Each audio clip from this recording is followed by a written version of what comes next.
Thank you all for joining us here at the Heritage Foundation in our Lewis Lehrman Auditorium. We, of course, welcome those who join us on all of these occasions on our heritage.org website. I would ask everyone here in-house as we prepare to begin, if you'll be so kind to check that cell phones have been turned off. It will be appreciated by those recording the event. And our program internet viewers are always welcome to send us questions or comments at any time, simply emailing speaker@heritage.org. Hosting our discussion is Dr. Lee Edwards, widely regarded as the historian of the American conservative movement. He is our distinguished fellow in conservative thought in the B. Kenneth Simon Center for Principles in Politics. Dr. Edwards, of course, is also chairman of the Victims of Communism Memorial Foundation and is an adjunct professor of politics at the Catholic University of America. He's authored over 20 books, including biographies of President Reagan, Senator Goldwater, and R. Ed Meese, as well as histories not only of Heritage, but the Intercollegiate Studies Institute. His newest book was Leading the Way, the story of Ed Fulmer and the Heritage Foundation. He has previously served as the founding director of the Institute on Political Journalism at Georgetown and has been a visiting fellow at the Institute of Politics at the John F. Kennedy School of Government at Harvard. Please join me in welcoming my colleague, Lee Edwards. Lee. Well, thank you, John, and good afternoon, ladies and gentlemen.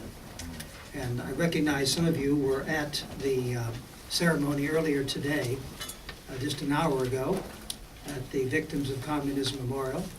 I think we're all agreed it's a little more comfortable here. Okay. And there will be refreshments following this panel discussion. Well, let me begin by asking this question. What do the following have in common? A bronze bust of Joseph Stalin at the National D-Day Memorial in Bedford, Virginia. The KGB bar in New York City's Greenwich Village. Che Guevara t-shirts on dozens of American campuses. A high school marching band in Gettysburg, Pennsylvania, waving hammer and sickle placards and celebrating St. Petersburg, 1917. I'm not making this up here. What they have in common and what they reveal is a shocking ignorance about the victims and crimes of communism. A global Holocaust numbering more than 100 million victims. And the fact that communism is not dead, but alive and all too well in China, North Korea, Vietnam, Laos, and Cuba. Now, we have assembled a distinguished panel this afternoon to examine the legacy of communism.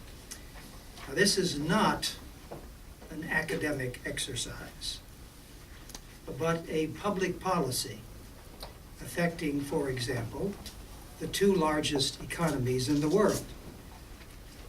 An isolated totalitarian regime with nuclear ambitions. A hostile government unwilling, despite 5 decades of abject failure, to abandon its dreams of a socialist utopia. The United States, I think we would agree, and should agree, cannot have realistic relations with the communist regimes of China, Vietnam, North Korea, Cuba, and Laos, unless we understand the role of communism in their strategic, political, and economic decisions, as well as those of countries such as Russia, shaped and molded for decades by Marxism-Leninism. Our first speaker is not listed on your program, but it is my privilege to introduce Dr. Len Latkovsky, Professor of History and International Studies at Hood College, who called to our attention the fact that this is the 60th anniversary of the Norilsk and Vorkuta revolts in the Soviet Gulag. The bravery of those who stood up to the Soviet regime was remarkable, and we have asked Professor Latkovsky to say a few words about those 1953 revolts. Professor?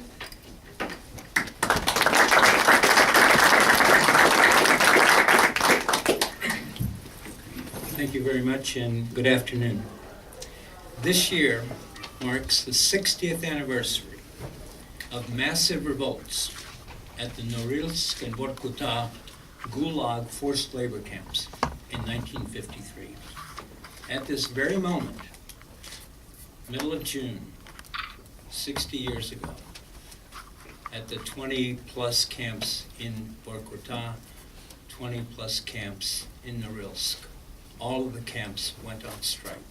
Well, they'd gone on strike a couple weeks earlier. They were still on strike. These uprisings put in motion the steps that led eventually to the end of the Gulag.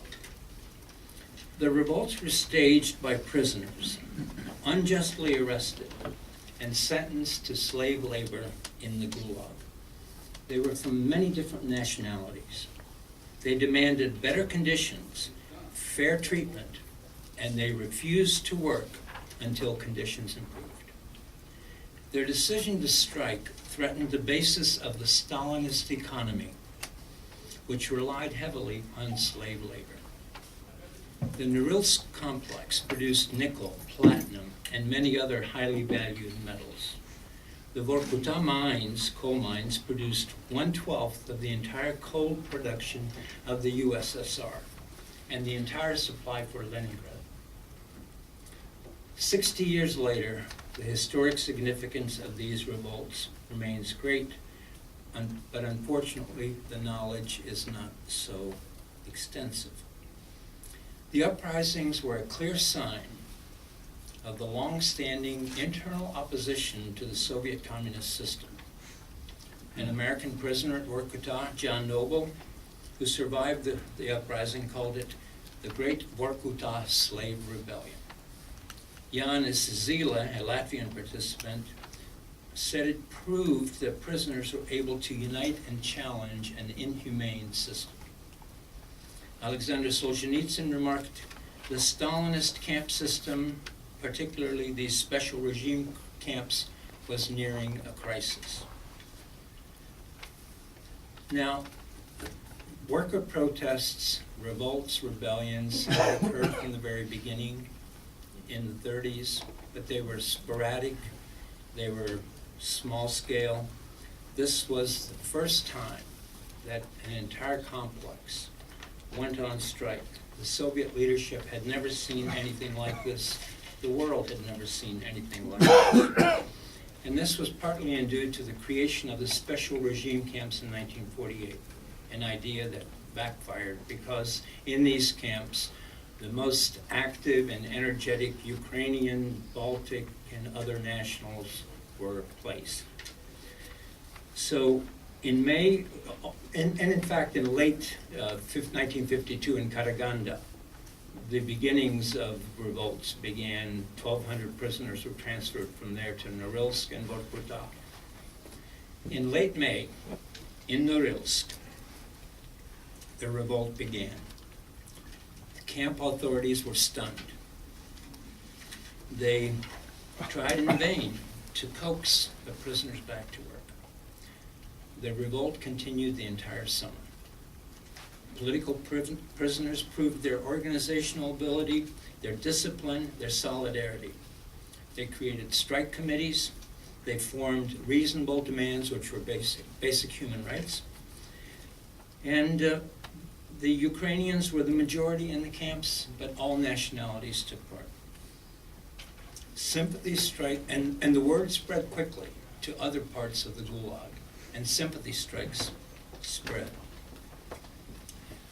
One of the amazing events, which is a story in itself at Norilsk, is the women's camp number 6, which early on joined in the revolt.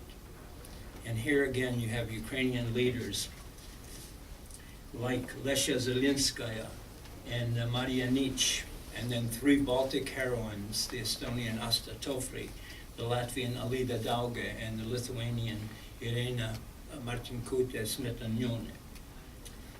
They went on a hunger strike for 2 weeks, and then eventually their revolt was put down most brutally. At Norilsk, camp number 3 held out the longest. By mid-June, many of the camps had gone back to work. Camp 3 held out. And again, we have heroes like the Russian Boris Shemaev and the Russian Leon Doronin, the Ukrainian Konstantin Koral, and the Latvian Alexander Valyums, and the Lithuanian Jožas Kazlauskas, and many, many more. The Norilsk revolt was put down brutally with a bloody repression, killing hundreds and wounding hundreds. Simultaneously with the Norilsk revolt, a revolt broke out at Vorkuta. I'm going to summarize here and mainly say, again, massive revolt, same kinds of demands, freedom or death. That was the slogan. On August 2nd, a massacre at Camp 29, the last one to hold out, occurred. Put down by the top authorities in the Soviet Union, ordered by Krugloff in Moscow, Sergei Krugloff, but on the scene was NKVD General Maslennikov and the Procurator General Roman Rudenko.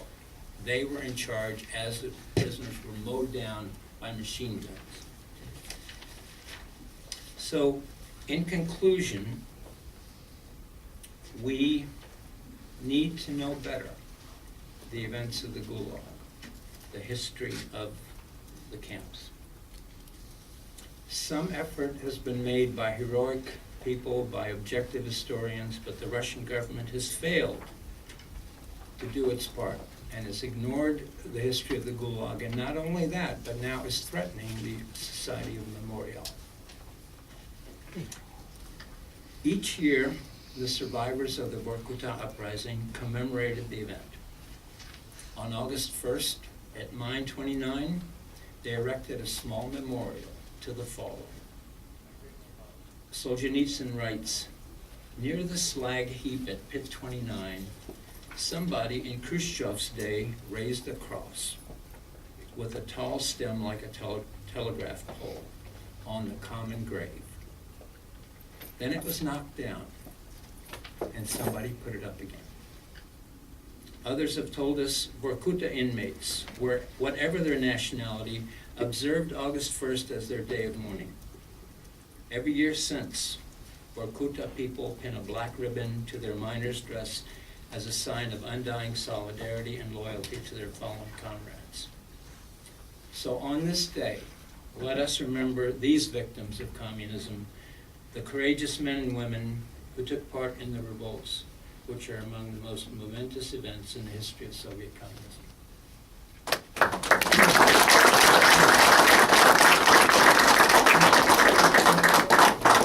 Thank you so much, Professor. Our second speaker this afternoon is going to be Bruce Klinger, a Senior Research Fellow in Northeast Asia for Heritage's Asian Studies Center.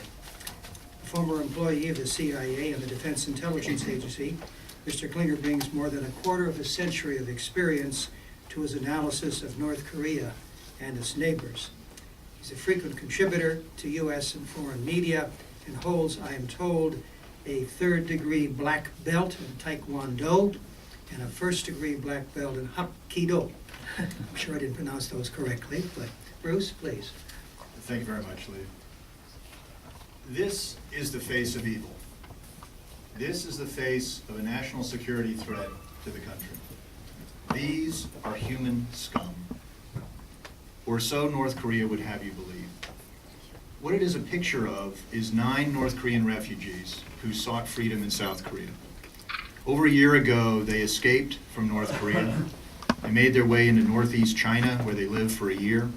And then more recently, with the aid of a minister and his wife, made it across China into Laos, where they were captured by Laotian authorities. The Laotian authorities turned them over to North Korean security services, and they were forcibly repatriated via China to North Korea. They made their way via an underground railroad which had otherwise enabled a number of refugees to make it to South Korea or even to the United States. This is a picture taken earlier when they were still in China. The signs they hold in Korean say Merry Christmas. When they go back, we don't know what fate awaits them. Under North Korean law, leaving the country without permission is treason, and the minimal sentence is 5 years at hard labor. The 9 refugees here, along with several others who actually made it to freedom, are 15 to 22 years old, although I think they look even younger, 2 girls and 7 boys. Those in the Gulag face a constant threat of torture and arbitrary execution. And often, 3 generations of a family are sent to the North Korean gulags for the crimes of one. And the crime can be simply criticizing the great leader. This picture, I think, is iconic, and it really shows the situation in Northeast Asia. What we have is, in 2002, 5 North Korean refugees sought freedom by getting onto the grounds of the Japanese consulate in Shenyang in northeast China. And what we have is North Koreans struggling, literally, to reach freedom. And we have Chinese security officials preventing them from getting onto the grounds of the Japanese consulate. The young girl, the 2-year-old, was on the back of the mother, and she fell into the grounds of the consulate as her mother struggled. And the Chinese officials not only took the mother into captivity, but came onto the grounds of the Japanese consulate, took the 2-year-old, as well as 3 North Korean refugees who had made it into the building of the consulate, obviously violating diplomatic laws and rules. I think the face of this 2-year-old really should be seared into the conscience of the world. It reflects what is going on in North Korea, and it reflects the willingness to endure harsh punishment, even death, to try to reach freedom. And really, she is a poster child for the victims of communism. Now, what are they fleeing? Well, this is what North Korea would have you believe. Well-fed children, adoring the great leaders Kim Il-sung and Kim Jong-il and now Kim Jong-un. And the children are taught really from birth that everything they receive is a gift from the great leader. There's a film where it shows a Western eye doctor who went into North Korea and performed cataract surgery on a number of North Koreans. And there's part of the film where when the bandages are first removed from the North Korean's eyes and he can see again, the first thing he does, he doesn't thank the doctor. He goes over to a picture of Kim Jong-il and thanks the great leader for restoring his vision. Now, this is the fantasy. This is the reality. This is not a picture of Buchenwald. This is not a picture from Auschwitz. This is not a picture from Dachau or a Soviet gulag. This is North Korea, and this is today. Stalin once said that 1 death is a tragedy, and 1 million deaths is a statistic. Well, in the mid-1990s, at least 1 million North Koreans died of starvation and starvation-related diseases, in large part because 25% of North Korea's budget goes to its military. And then an additional percentage goes to thousands of statues throughout the country of Kim Il-sung and Kim Jong-il, and also exorbitant celebrations. And also the recent launch of a North Korean missile in December. The cost of that, people said, they estimated it could have fed the country for a year. And the situation since the photo was taken has not improved significantly. There's still dire starvation and just really dire economic situation. Now, people ask, who are the victims of communism? These are the victims of communism. This is today. This is not ancient history. This is not even a photo from the last century. This is what's going on in North Korea. An estimated 100,000 to 200,000 are in these political gulags. Some of them are literally the size of the District of Columbia. You can see them on imagery. And there have been a number of books that have come out detailing the atrocities that occur here. Forced abortions, medical experimentation, executions, torture, etc. One recent book by the former Washington Post correspondent in Asia, Blaine Harden, called Escape from Camp 14. It details the story of someone who was born in one of these camps, grew up in these camps. He turned in his mother and his brother for violating the rules because he thought that's what you do. That's what he grew up with. One of the stories he tells is that during his hard labor in these camps, one day he came across a pile of horse manure, and in it was some undigested corn. And he said that was one of the best days of his life, because on that day he got to eat corn. This is the situation in these gulags. Now, if North Korea could speak to the world, what would they say? Save my family, save my friends, save my people. And what can we do? Well, remember the photo I showed you of that 2-year-old? That actually has a happy ending. What happened is after the Chinese officials went in and took all 5 of the North Korean refugees and held them hostage, what had happened was that part of a non-government organization had alerted the South Korean media to what was about to happen at the consulate. So the South Korean media filmed that entire episode, and the film was shown repeatedly in South Korea and Japan, and it generated intense international criticism and pressure on China. Eventually, China allowed the release of the 5 refugees, and they made it to South Korea. And that 2-year-old girl eventually visited George Bush when he was president in 2006.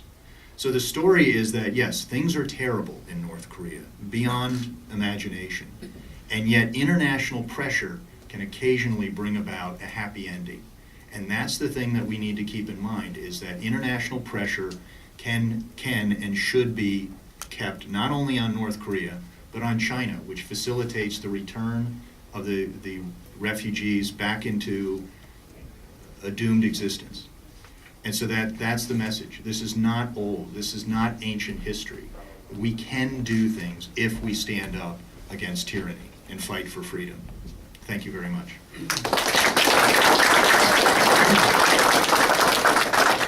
Ariel Cohen is the Senior Research Fellow for Russian and Eurasian Studies at the Catherine and Shelby Cullom Davis Institute for International Studies.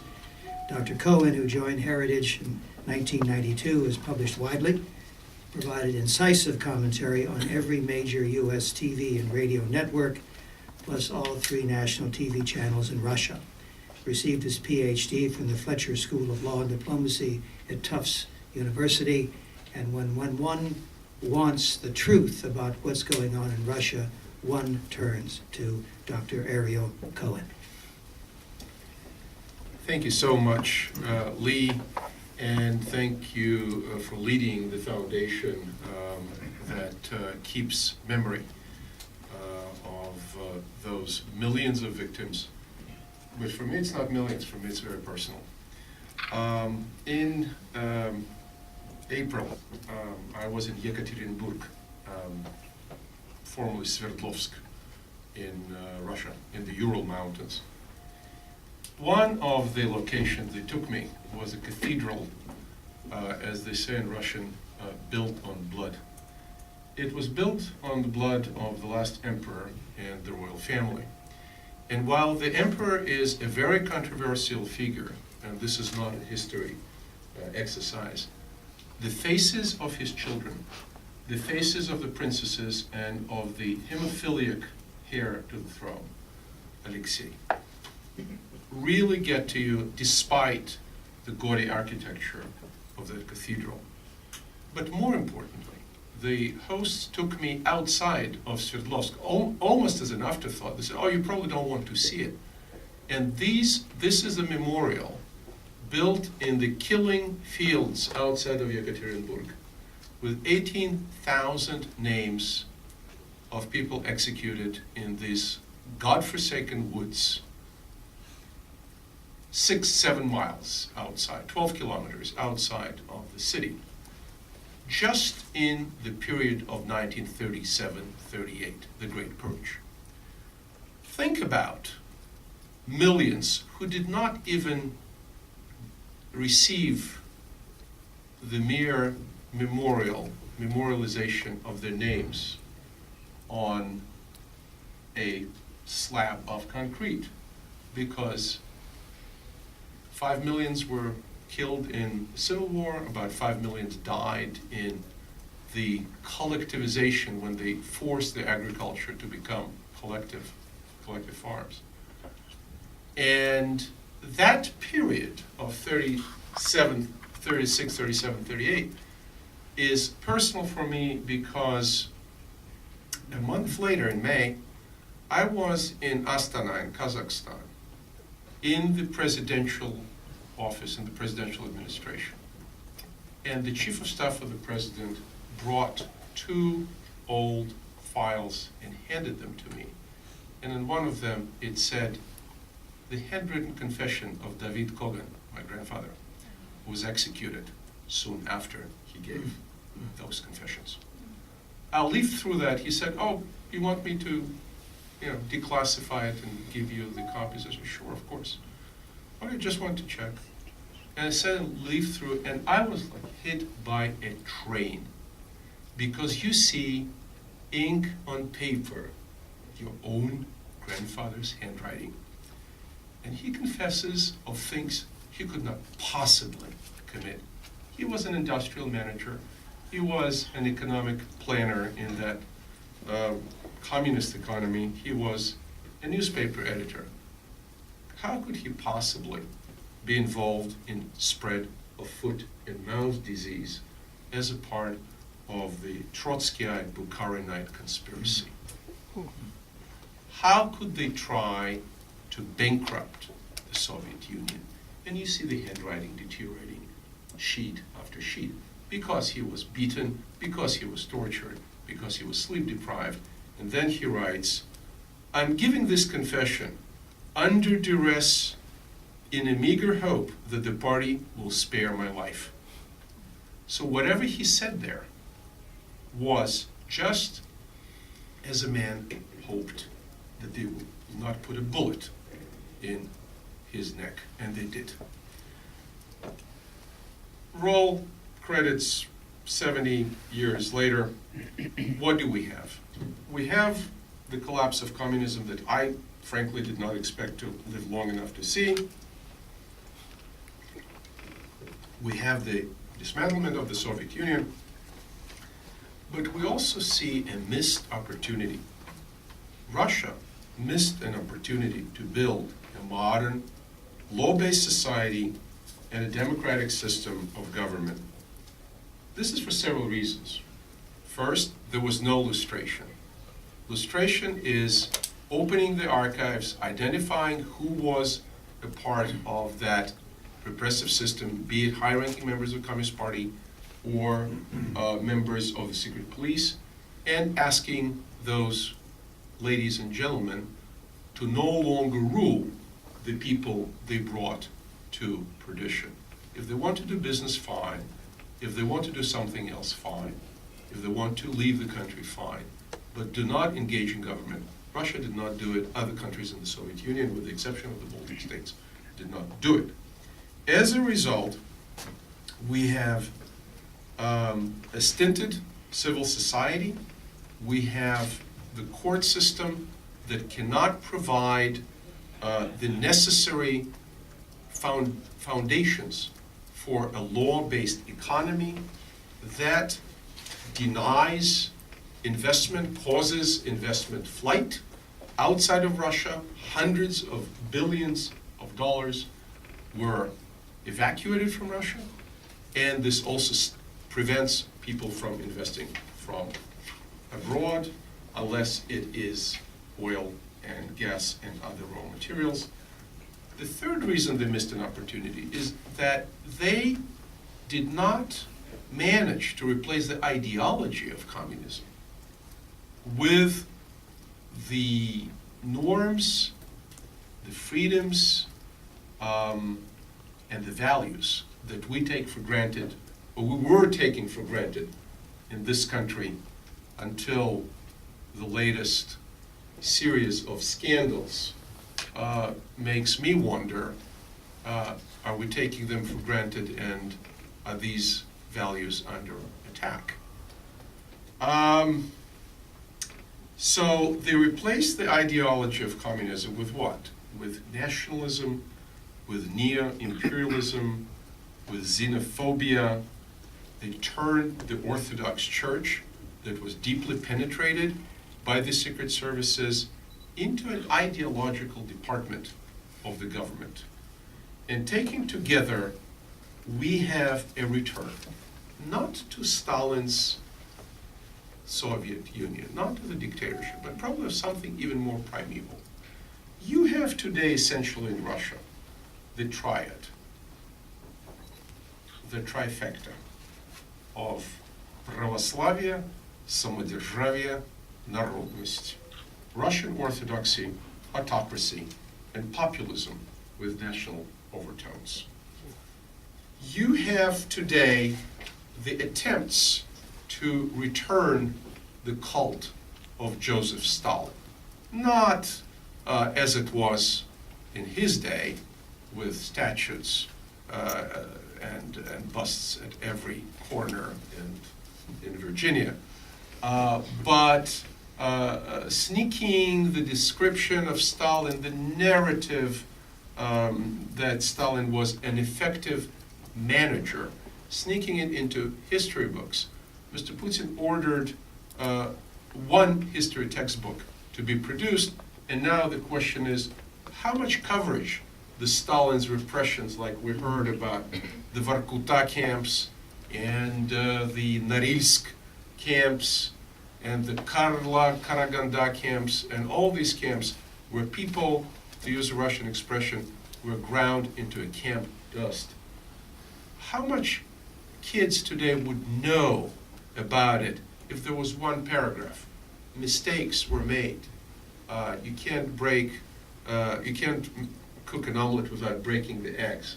When you cut trees, the chips flow, etc. So today, people who fight for civil society and for human rights take their own life into their hands. The crusading journalist Anna Politkovskaya was murdered in the entrance of her own building. Chechen human rights activist Natalia Stemirova was gunned down. Someone I personally knew, Novaya Gazeta editor Yuri Shikachikhin, was poisoned, and the list is long. Today, there are political prisoners in Russia. Alexei Navalny, the whistleblower and a politician, is awaiting a trial on trumped-up criminal charges of embezzlement, but there are 4 more cases being cranked against him. Recently, a Russian economist, a prominent economist, part of the establishment, Sergei Guriev, founder of the New Economic School, was forced to emigrate. He was called and called again for interrogations about what? About an expert opinion he provided in the case of a man you heard about, most probably, Mikhail Khodorkovsky, the founder of the Yukos oil company. After 2 prison sentences that are lasting over 10 years, now the rumor is the government is preparing the 3rd case against Khodorkovsky for paying experts and allegedly influencing the outcome of his appeal through paying the experts, and Guriev was dragged into that when he denies and others deny that Guriev took any money from Khodorkovsky, who, as I said, is currently in jail over 10 years and is supposed to walk next year. Guriev left. Another person you may have heard of, who also is forced to emigrate, is the chess player Garry Kasparov, the chess champion, who spoke here at the Heritage Foundation. So what we see here is the crackdown on the civil society by people who came out of the system of secret police and of communist-style law enforcement. And as long as this continues, as long as Lenin is in his mausoleum, this mummified monster in the middle of the Red Square, in the heart of Moscow, as long as Stalin is buried in the Kremlin wall, I do not see how Russia can shake off the legacy of communism. What can we do? I'm testifying tomorrow before a Senate subcommittee on Europe, and what I'm going to say is that we cannot just walk away from our responsibility for human freedom, for human condition. America always was an example, the shining city on the hill, as Ronald Reagan said. And we can use the bullet pulpit of the presidency, but do you hear Barack Obama talking about violations of human rights in Russia, or for that matter, in other parts of the world, in North Korea, in Cuba, in the Arab world, in Iran. I do not hear that, and I think that silence speaks 1,000 words. What else can we do? There is a piece of legislation called the Magnitsky List.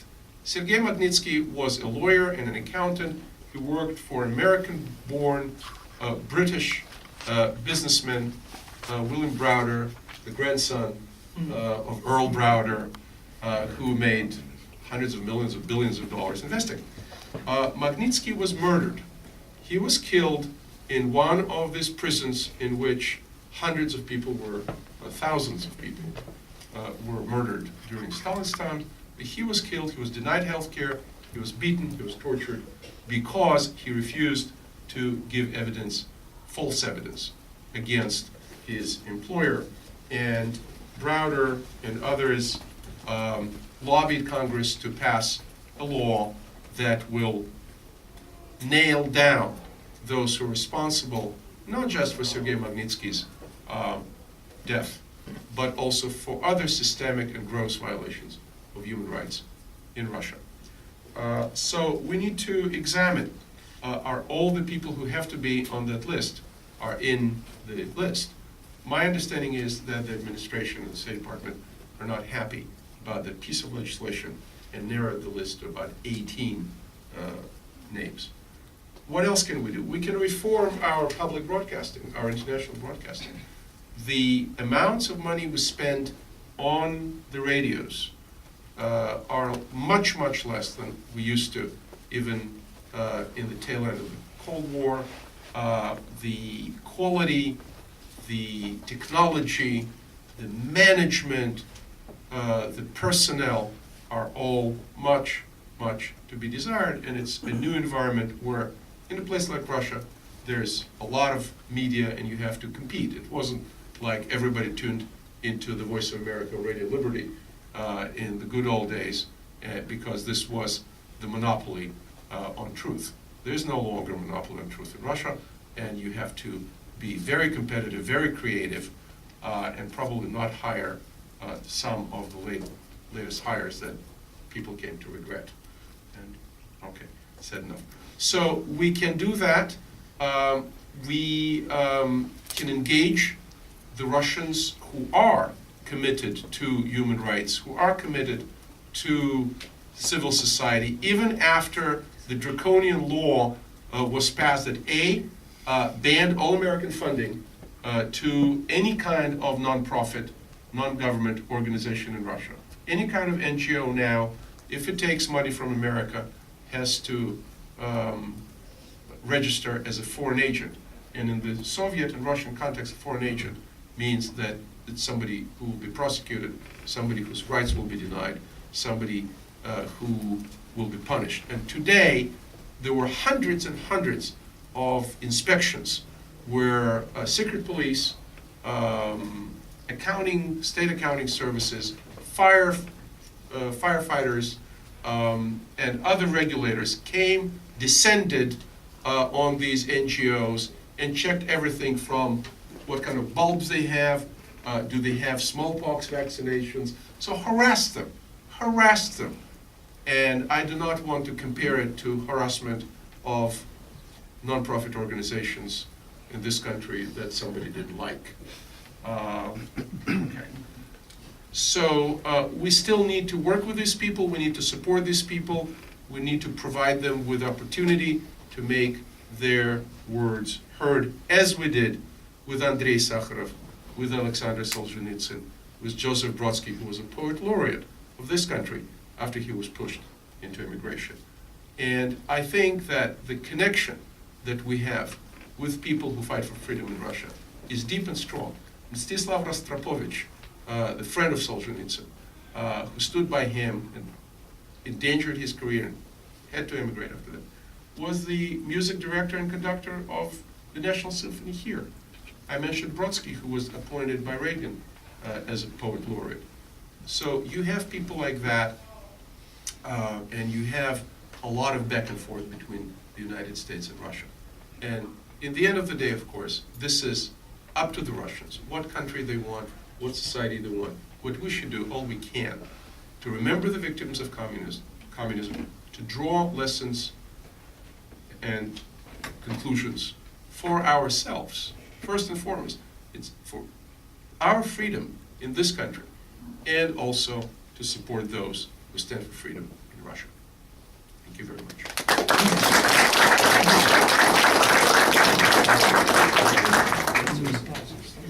My apologies to everyone. I have another meeting here at Heritage that I have to attend, so thank you very much. Thank you, Bruce, for making that contribution and for that PowerPoint on North Korea. Jose Cardenas is an associate at Vision Americas and one of the most knowledgeable analysts in Washington about inter-American affairs.